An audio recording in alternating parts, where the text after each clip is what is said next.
Hi, this is Lee Goldberg, and you're listening to TV Confidential with Ed Robertson.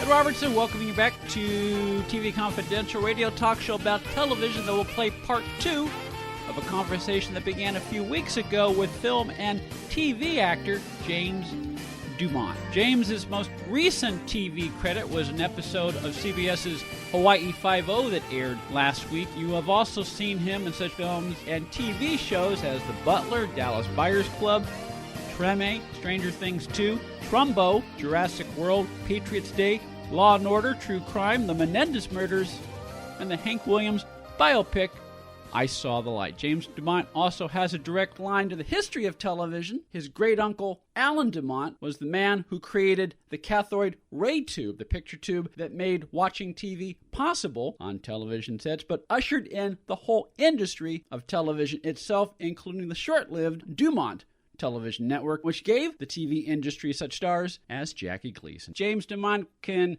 soon be seen opposite Mark Wahlberg in the Netflix feature Wonderland. Wonderland is directed by Peter Berg. He can be seen right now on The Righteous Gemstones on HBO. You can follow James on Twitter at James DuMont. What can you tell us about Wonderland? Wonderland is a wonderful opportunity that Netflix proposed to Mark and Pete, which is to revamp the Spenser for Hire story based on best-selling novels. Ooh! Yeah, so Mark Wahlberg is the new Spenser. Oh, that's great casting. I'm excited. And Winston Duke is his right-hand man, Hawk. Oh! And Post Malone is in his first feature film, and he's fantastic. We got Bokeem Woodbine there. We got myself, Liza Schlesinger, stand-up comedian. We have Alan Arkin in the film. It's a different movie. If it goes well, we'll do 3 of them.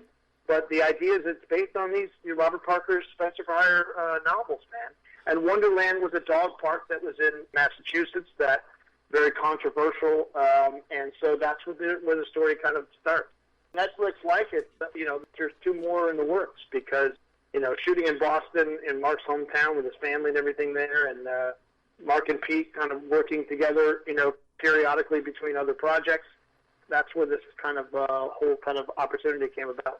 I am refraining from going into fanboy freakout, James, because I am a huge Robert B. Parker fan. I am a huge Spenser for Hire fan. I think Urich got shortchanged a little bit at the time he did the show, but I think people recognized how good he was in that role. And I even think if Parker were around, I think Parker would give him more props than he did at the time. Absolutely. And I also think I've watched the film, and Mark Wahlberg nails it. Yeah. He nails essential Spenser's dilemma of doing what's right at whatever the cost may be to himself and others. Mm-hmm.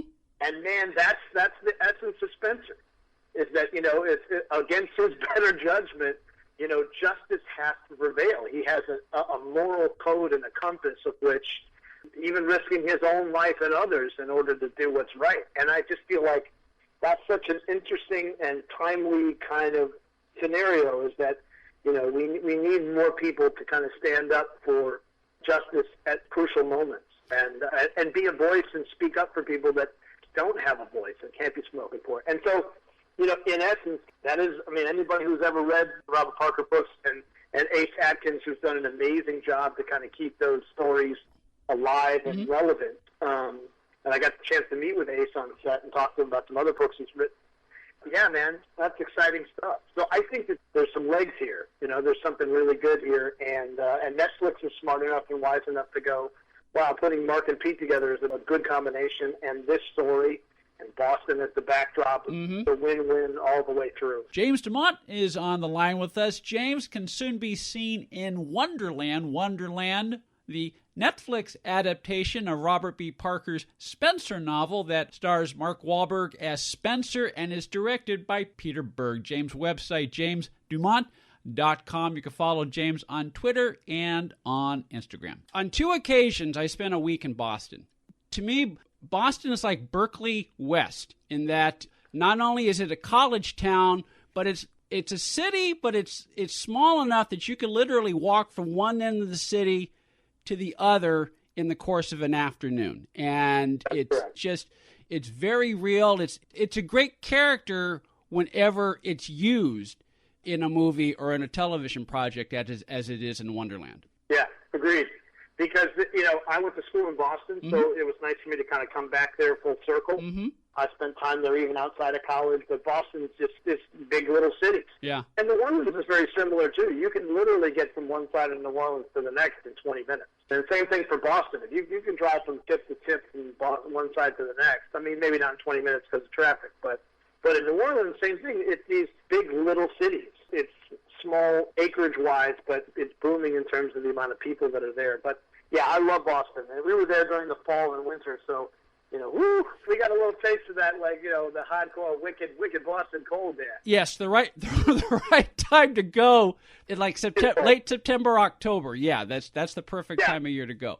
And that's when we were there. We were all the way through December. It got a little chilly in December, but watching the kind of the fall, you know, foliage and the leaves change there, I mean, my God, just beautiful. Beautiful place. Years ago, I had an opportunity to spend a day with Robert B. Parker. Wow. Yeah. I was working on a book on the Spenser novels, which I ended up having to put aside because I got involved in something else. It was around the time they were starting the second wave of Spenser movies for either Lifetime or... No, they're doing the movies for HBO with Joe Mantegna. Yep. And what I remember most is that at one point we were talking writer to writer. And it goes back to what you said earlier, James, about working with iconic actors, is that you separate all the trappings and the bank accounts and the number of books right, but sold. when you're working together, you are on equal footing. Exactly. Creating something together. Yes. Which is, you know, that's the magic of it. Yes, and he made me feel that way, and that was so cool. And I would like to think, because I know who he originally had in mind when the first television adaptation came about. So he had a certain image of who should play Spenser. And I would like to think, given Mark's body of work and given the gravitas he has attained and earned as a performer, I would like to think Parker would be happy. I think so, too, because I think, you know, when I was doing Deepwater Horizon, it kind of dawned on me that, you know, here's a story about working-class American heroes in the sense that they take these life risks in order for us to have the kind of fuel and gas to get where we need to go for our jobs and our lives and, you know, kids' buses to schools. And you have Kurt Russell, who is my generation's kind of our working-class kind of hero. Mm-hmm. And then you have Mark Wahlberg, who represents the next generation of our working-class kind of hero. And I feel like that's, here we had two of them in one movie about working-class heroes. Yeah. It was, you know, kind of brilliant casting in that regard. But then when I really started to watch his performance in the course of the film, I was like, yeah, he's got Spenser down. He's really got Spenser's, and even Spenser's apprehension and reluctance to do the right thing at his own peril has always been what kept that show going and most interesting. And I also thought that Robert Urich did that very well and very subtly, and Mark has definitely taken the beacon of that up. Yeah. Because it was like I said that to Pete after I watched the film, and I said the essence of nailing how hard it can be sometimes to do what's right and what the cost may be by doing so, you know. And I just feel like, Mark, you're right. I think Robert Parker would be very pleased that Mark Wahlberg, especially a Boston-born guy like Mark, who's overcome so many obstacles and has had so many successes and trial and errors and other things, but really he's everywhere, and he's done such a great job at representing Boston. So I feel like if there's anybody, it's Mark Wahlberg, you know. So the only other person I would use is my boy Michael Chiklis, who I went to college with. It's like, I think Mike is another representative of working class kind of heroes and good cops doing tough stuff. I agree with you on that. Mark Wahlberg stars as Robert B. Parker Spenser in Wonderland, which is directed by Peter Berg and also featuring our guest James DuMont. Wonderland will be seen soon on Netflix. James can also be seen as Chad, Danny McBride's right-hand man, on the HBO series The Righteous Gemstones. You got an indie movie called Designed to Kill coming out. What can you tell us about that? That's a really interesting story. I think we're working on it as a series, and what we're doing is we're dissecting and getting to the root causes mass murderers when it comes to our country. Oh, wow. Trying to kill. We're focusing our first season on those who are military trained, who have become mass killers, and trying to get to the root cause of why they become who they are, become extremists to the point of taking other people's lives and their own lives at cowardice at the end. And it's a very deep, dark kind of piece, but unfortunately we're at a time where there are people that have had, severe mental illness, and they have agendas, and they have the means by which to have multiple weapons with large capacity to kill. So it's an exploration into, what is the germ and the root causes of how someone becomes an extremist, to American jihadist, if you think of it in a sense. I, played a real true mass murderer who, killed some people in an Indian sect in Wisconsin. And so we basically, a friend of mine from college and I kind of, worked on it together.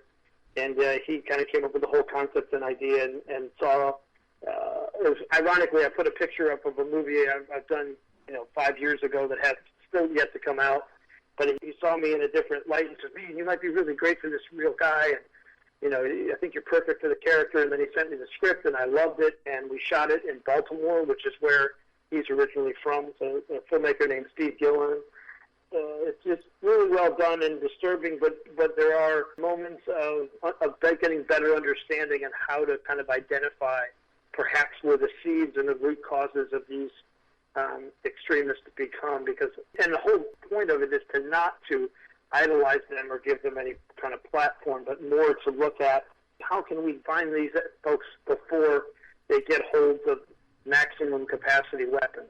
How do we get ahead of this as opposed to being on the backside of it? You kind of anticipated my next question. I have been told, James, that the key to playing a heavy, whether it's for stage, whether it's for movies, whether it's for television, the key to playing a heavy, the key to playing a villain is not to think of them as a villain. Now, it sounds like what you're trying to do with Design to Kill is, okay, yes, you're playing mass murderers. So as an actor, you have to go inside the mind of a mass murderer and find something that resonates with you as an actor and bring that out in your performance when the red light goes on. But it sounds like one of the key parts of the whole show is coming to understand the circumstances of why they end up killing a lot of people. Absolutely.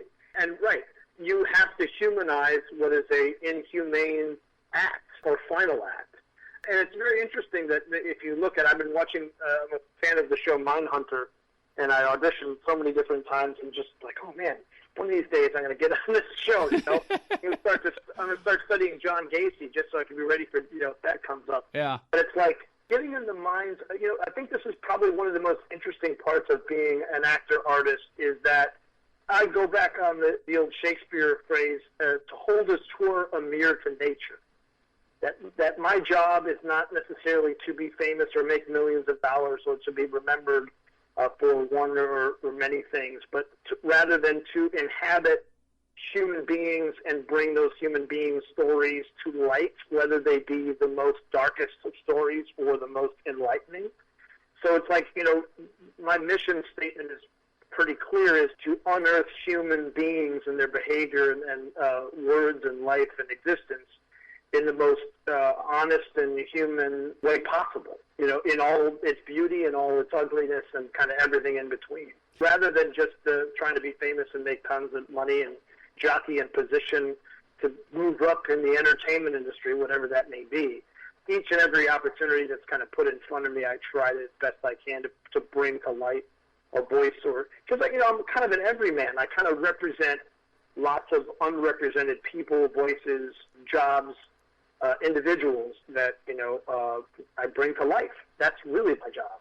When you have somebody that as complex or as destructive as this person, they still had a mom, they still had a dad, they still went to the bathroom just like everybody else. They still had particular problems. It's how they manifested those problems and situations, how they dealt with those things that led to other people's demise and their own demise as well. And it's interesting. There's a lot of consistent through line threads of things.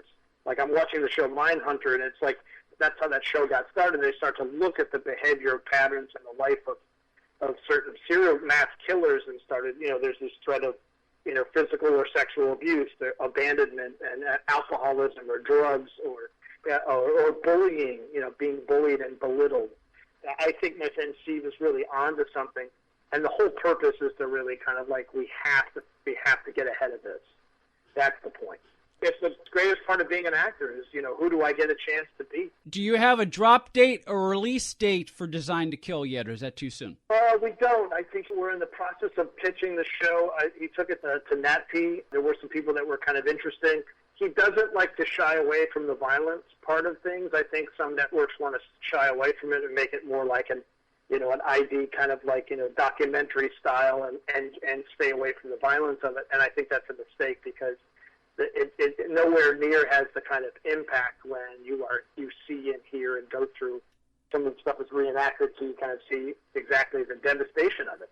And it just kind of waters down and lessens what the impact and the points that he's trying to make. So I know he's shopping it around. I'm going to give it to my agent in order to try to kind of get it out there, because I just feel like we have to, and unfortunately we have many seasons already just based on the last 3 to 5 years of people, mass murderers, kind of their impetus and reason and motivations for walking into places and killing people and then taking their own lives, or having their lives being taken, and not really kind of having to face the penalties or the repercussions of their actions, which I think is just the ultimate cowardice. Okay, we'll keep an eye out for Designed to Kill. We'll definitely keep an eye out on the drop date for Netflix's Wonderland. We'll continue our conversation with James DuMont after this quick time out here on TV Confidential.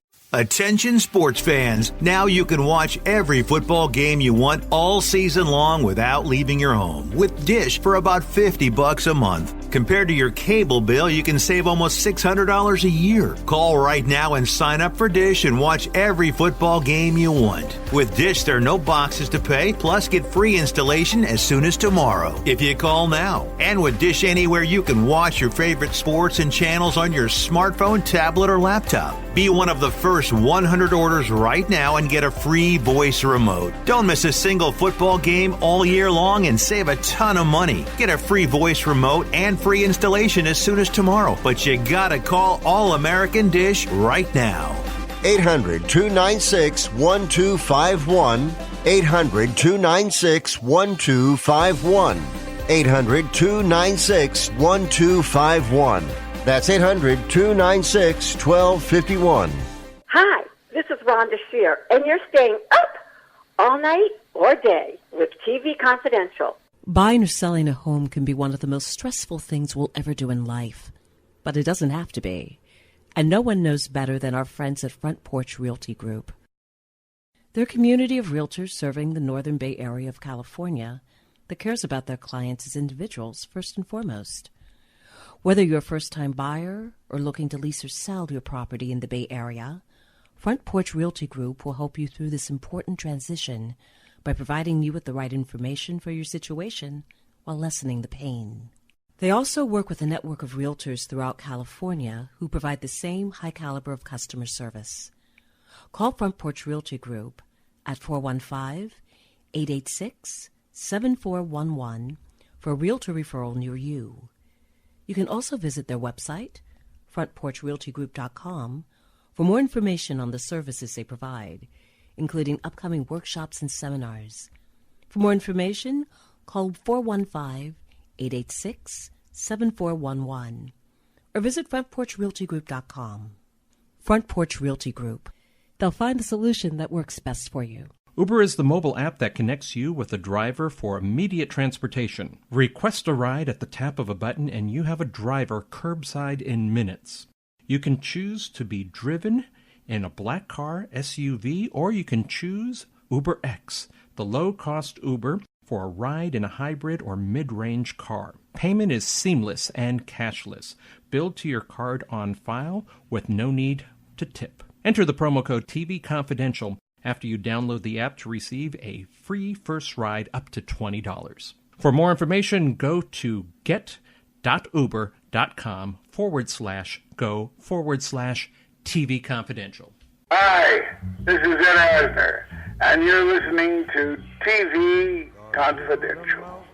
Ed Roberts with a reminder that we will play part 2 of our conversation with Emmy Award-winning actress Donna Mills beginning at the top of the hour. We hope you'll stay tuned for that. In the meantime, on the line with us right now is James DuMont. James can soon be seen opposite Mark Wahlberg in Wonderland. Wonderland, the Netflix adaptation of Robert B. Parker's Spenser novel that is directed by Peter Berg. James also plays Chad, Danny McBride's right-hand man on The Righteous Gemstones. And of course, The Righteous Gemstones is seen right now on HBO. Is there anything else you have in the works that you're at liberty to tell our listening audience, James? Absolutely. There's a film called The Banker that I'm quite excited and proud of, which is written and directed by George Nelsey, who did The Adjustment Bureau with Matt Damon. Mm-hmm. And this film is with Anthony Mackie, New Orleans native, and Samuel L. Jackson. It's a true story of two African Americans who in the 50s were able to own a few banks in Texas. And once they were figured out to have owned banks and giving loans to other African Americans for their homes and businesses, at that particular time in America, there was no way that they wanted African Americans to have the same equal and economic value as whites and everyone else. So it's a powerful, true story, and I'm happy to say that Apple has acquired the film, and this will be the first feature film that Apple will distribute theatrically in November and December with an intent of giving it some opportunities towards Oscar or Golden Globes. So Apple really wants to jump into the foray like Netflix had done with Roma last season, and I'm happy that they've chosen the movie The Banker. Really powerful story. I have a nice role similar to my role in Trumbo, the character of Senator McClellan, who was crucial and part of the banking or regulation industry. It's just a powerful story and very well told. Beautifully directed, wonderfully acted by Anthony Mackie, and Samuel L. Jackson, of course, steals every scene that he's in. Just a solid film. I just feel like that one's got a great opportunity to tell an interesting story, much like, another true story of two men overcoming great obstacles and building a relationship with one another. A movie called Green Book, which actually did pretty well. It did very well. So I feel like, this is a true story of two African Americans trying to squeak out economic equality in the 50s in America. And I think that's a very profound and interesting story. You mentioned Trumbo. Now, on a couple of occasions, the Butler being one and Trumbo being another, you either played a character who actually existed, or you played a character that was based on events that actually existed historically. Is it harder as an actor for you to play a character who actually existed, or do you approach that character the same way? Good question. Yeah, I get excited. This seems to be kind of my foray here, is playing historical characters, or as I say, I've moved into the bureaucratic jerk phase of my career. Like bureaucratic jerks, white privileged guys. But there was great parallels between these two characters because J. Parnell Thomas single-handedly destroyed the lives of writers in Hollywood at that particular time. Taking the ability for a man to be the breadwinner in a family and take out his ability to make a living and provide for his family basically destroyed many families and many lives. That's who J. Parnell Thomas is. Then you have Sherman Adams, who's kind of like the right-hand man to, I really look at him more like a Cheney to Bush, because everybody more feared Sherman Adams than they did Eisenhower. Yeah. And they knew Sherman Adams was the man pulling all the strings and making the decisions. So to be opposite, unfortunately that was one of Robin Williams' last films, last major films. And so I had the pleasure of working with Robin Williams. And then in Trumbo, working opposite my dear friend for years, Bryan Cranston, who I hope to work with again soon up here in New Orleans. It's playing these historical characters is interesting because you can fall back on a lot of information. I do a lot of research. I kind of get the role. And you find out more about the person and what they look at. But my favorite thing is finding out each of these guys has what I call my favorite little thing about finding a character is their Achilles heel or their fundamental weakness. Meaning that there's something that for all their great moral compass that they felt they were doing. I mean, J. Parnell Thomas ends up going in prison for embezzling state and federal funds. Mm-hmm. So here he is. He's going to have a high moral code when it comes to communism, but he's a crook himself. And even Sherman Adams, the same thing. It was just a holier-than-thou kind of guy. But at the end, as a judge, he kind of let some mob guys off. They bought his wife a fur coat. Yeah. So he was able to be kind of corrupted and bribed himself. So what is interesting to me is I always like having all the historical information about that. Now, when you're coming up with a character that's part historical and part theatrical or fiction. Like Trumbo. Like Trumbo, yeah. I mean, like Trumbo was pretty close. J. Parnell Thomas was pretty close. Now, he didn't go to the same prison that Trumbo was in. We felt that was a theatrical device that Jay Roach kind of came up with, which I thought was brilliant, is that the very prison that Trumbo's in is he meets face-to-face with J. Parnell Thomas. J. Parnell Thomas did go to prison, but not that prison. Mm-hmm. And that's just a great, I just felt story-wise, that's a great kind of arc there. Yeah, it's always kind of interesting to do it. These people are not alive. Their families are alive. I'm sure they feel they'd like to have a more positive legacy of their family and the characters that are portrayed. I haven't really had a chance, to my recollection, to play a character, someone who's still alive, and be able to talk to that person. I know that with Trumbo, I was able to talk to the family, the daughters, Trumbo's daughters, up in Toronto, and met them on set and talked to them a little bit. But yeah, I mean, it's interesting how that character, I mean, he really, really destroyed people's lives because at that time the man was the breadwinner and take away his ability to be able to provide for his family. And it's just, these folks were blacklisted. They could, the one skill they had, they were not allowed to do so. But yeah, I love taking on historical characters. I'd like to play somebody who is still kind of alive and maybe have the opportunity to talk to that person.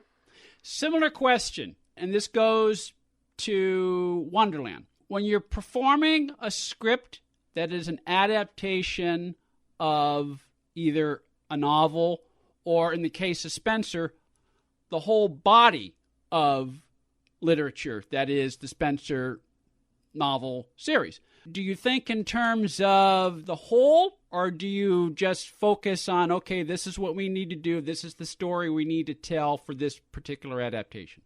I do both because I feel like when you're doing a movie in particular, unlike a television series, and I still consider Wonderland a movie until it's continued on, maybe a TV movie, maybe what you would call it, I would think, is that with film, every single person that speaks is an important and valuable asset to the story because it's not a serial nature of the story where it continues week for week, unlike a television series where, like, you have the series regulars, then you have recurring guest stars, and then you have some co-stars that may recur.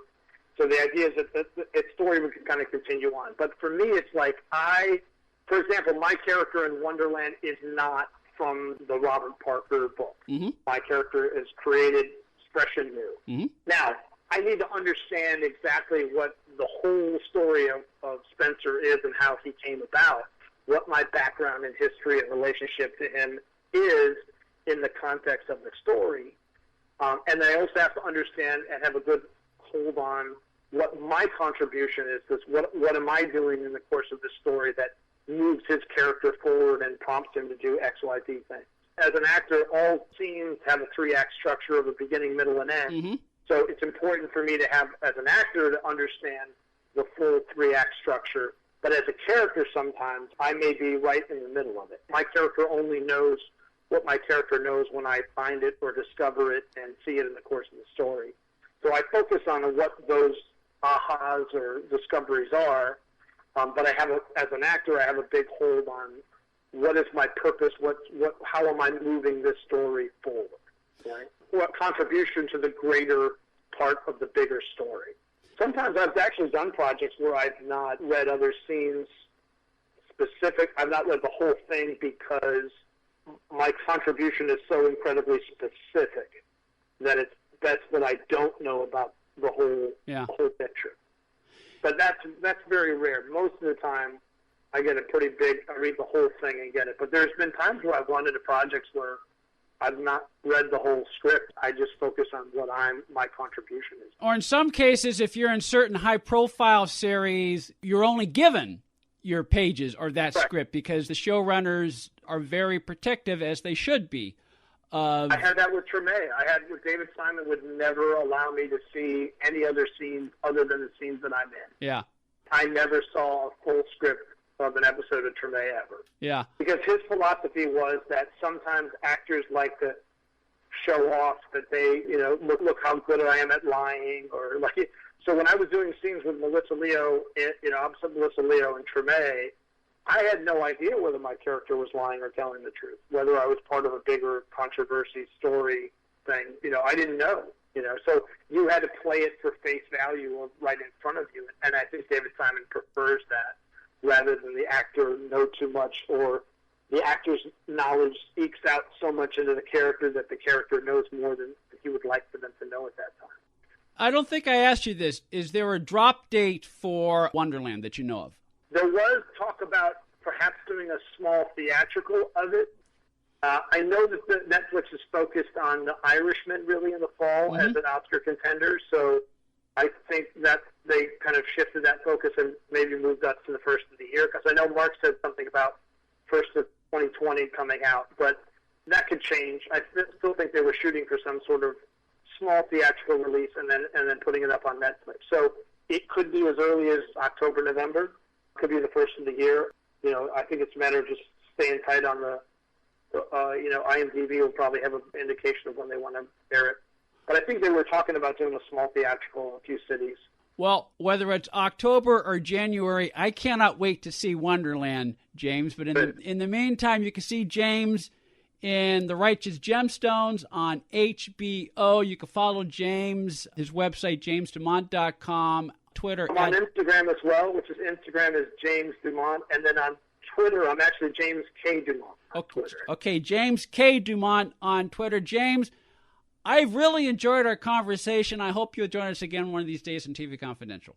Absolutely. Would love it. Thank you so much. We'll play part 2 of our conversation with Donna Mills when we come back for hour number 2 of TV Confidential. Stay with us. If you haven't been listening to TV Confidential, this is who you're missing. Michelle Nichols, Adrienne Barbeau, Leonard Maltin, Joyce Bulifant, Peter Onorati, Judy Norton, Robert Wagner, Robert Hooks, Lee Purcell, Julie Bass, Rhonda Shear, Michelle Lee, Jacqueline Smith, Bill Antonio, Shirley Jones, and many, many more of your favorite celebrities and people behind the scenes in the world of television. That's TV Confidential, every week on this station and every day online at televisionconfidential.com. Become a TV Confidential confidant and receive unlimited access to the last 5 years of TV Confidential, plus other members-only content.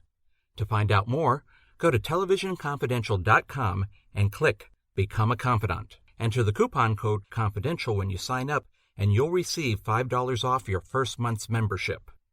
For more information, go to televisionconfidential.com and click Become a Confidant. You can listen to this show all over again as a podcast on iTunes, Spreaker, TuneIn, Apple Podcast, and wherever podcasts are found. Best of all, it's free. To subscribe to the TV Confidential podcast, go to the homepage at televisionconfidential.com and click Subscribe Now. Attention sports fans, now you can watch every football game you want all season long without leaving your home with Dish for about $50 a month. Compared to your cable bill, you can save almost $600 a year. Call right now and sign up for Dish and watch every football game you want. With Dish, there are no boxes to pay, plus get free installation as soon as tomorrow if you call now. And with Dish Anywhere, you can watch your favorite sports and channels on your smartphone, tablet, or laptop. Be one of the first 100 orders right now and get a free voice remote. Don't miss a single football game all year long and save a ton of money. Get a free voice remote and free installation as soon as tomorrow. But you gotta call All American Dish right now. 800-296-1251. 800-296-1251. 800-296-1251. That's 800-296-1251. Alexa users, you can now listen to TV Confidential on your smart speaker by just saying, Alexa, play TV Confidential. Enabling our Alexa skill is easy. To find out how, go to televisionconfidential.com/Alexa. This portion of TV Confidential is brought to us by our friends at Front Porch Realty Group, the community of realtors in the Northern Bay Area of California that is committed to finding the solution that is best for their clients. Whether you're a first-time home buyer or looking to sell or lease your property in Northern California, call 415-886-7411 or visit frontporchrealtygroup.com for more information on how they can help you.